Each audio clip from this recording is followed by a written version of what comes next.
Salamat. Salamat. Ganito po talaga kasaya yung simbang gabi sa aming probinsya kasi may free snack po talaga after ng mass.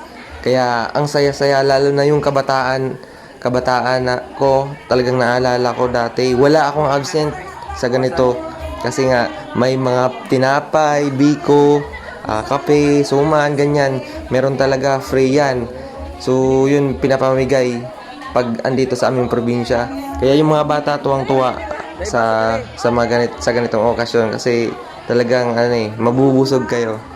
At ngayong gabi po kami po yung nakatoka na magbigay po ng mga merienda para sa mga nagsisimba ngayong gabi. Mayroon po kaming mga tinapay at ginataan tsaka kape para sa mga para mainitan po yung tiyan ng mga nagsisimba. So para masaya.